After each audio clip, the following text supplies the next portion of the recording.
What's going on, guys? It's Tensa bringing you guys another video for the fans, of course, and today we're actually be doing my second part of my running from the cop story. So if you missed my first one, I'm actually going to throw it on the screen right here where you can click on it and watch it if you missed it, because these both stories happen back-to-back nights, so it's pretty cool to listen to the first one, see what happened, and then this is the next night. So like I said in the last video, this was the first weekend of my senior year, about almost exactly, I think this is exactly a year ago. I think this part 2 is exactly a year ago to this day, which is kind of weird and crazy to think about, because I didn't even like plan that. I just randomly thought of doing it. So to cut to the chase, basically there was this girl that was having a party that night, and I was with a few friends for a few hours before this, and we were thinking about going or not. We were only having doubts because of this new app that just came out, actually, and I don't know if it's still big. I bet a lot of you guys know it, but basically it was this like little like almost group chat, like big like community chat, where it's like a radius of like 30 miles where your phone is, so like everyone in that town could like anonymously put shit in that chat, and people were actually putting the addresses of the parties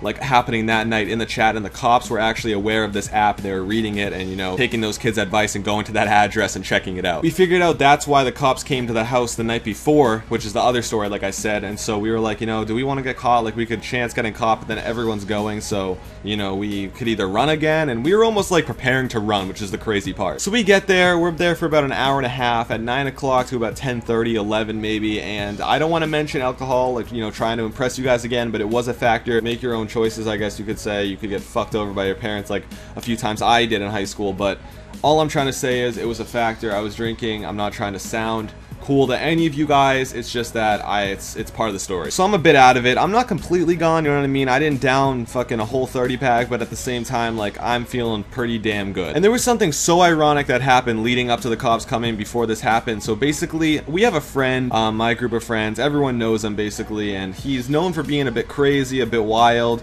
When he does drink, he gets like a fucking animal drunk, people say, and basically he's already crazy as it is, so he does some weird shit when he drinks sometimes, and people know it, and it's funny, and sometimes it's almost scary. So basically, he was what they call animal drunk. He was completely gone, and basically we were out on the porch, and all of a sudden he just starts telling another one of our friends that, like, dude, we gotta go right now, something's bad about to happen, we gotta go. And we were trying to calm down. They were trying to tell him, like, dude, nothing's wrong, man, like, relax, chill out, man. And he was just so, you know, stuck on this, let's go, we have to go right now, something's terrible about to happen. And he claims he can talk to dead people, so that kind of explains, you know, how crazy this kid is. But I love him, he's a great friend of mine. But at the same time, like, people, you know, that claim to talk to dead people, you know, there might be something up there. And I always thought it was like a, you know, kind of a funny joking act, which I still do, but it was so ironic that this happened, because he was like, no, the dead people, like, dude, they're telling me we gotta go, they're telling me we gotta leave right now. And so he was doing this for 10 minutes, and the kids that he was talking to specifically left him for a few minutes, and then all of a sudden they come back outside and they're looking for him. They're like, where is he, dude, where is he? I'm not gonna say his name, but they're like, where is he, dude, we can't find him, where is he? And all of a sudden,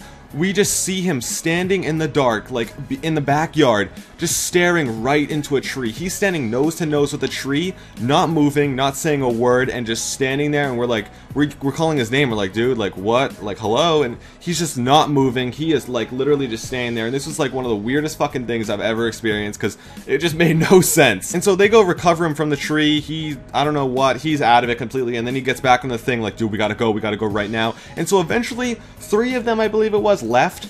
And I shit you not, literally 30 seconds after they left, we're all on the back porch, and some kid just goes, dude, cop lights, and you saw the cop lights just flash into the backyard, and they're in like the driveway or whatever, and everyone literally just runs for it. And like, there are people inside that don't even know about this, so thank God I was out on the back porch, or else I would have never known. So like I said, everyone darts out of there. I jump over the porch fence. I straight up like James Bond this shit. I thought I was in a movie. And keep in mind, like, I'm a bit out of it, like, I'm running, but I'm also feeling pretty good still. I'm like laughing at the same time, and I'm running right next to a kid. I didn't know who it was. I still don't know to this day who it was, but you couldn't see one thing. There's no lights in the backyard, and all of a sudden, both of us just slam right into this fucking grill, like this big ass grill. We knock it over completely. It hurt so bad, but thank God I was a bit buzzed, because it would have hurt so much more. The next morning it killed, but we literally bulldozed right over it. We took it out. I lost my flip-flops. Now I'm shoeless, and we run right into the woods. I end up finding 3 kids in the woods to meet up with, so I could like stick with someone, so I'm not all alone. And basically, everyone kind of separated, similar to the other story the night before. before. And let me remind you that I have no shoes on. I wore flip-flops, which I should have never done, especially the night before when we ran. I should have like wore running shoes prepared, but I wasn't. I was an idiot. And this whole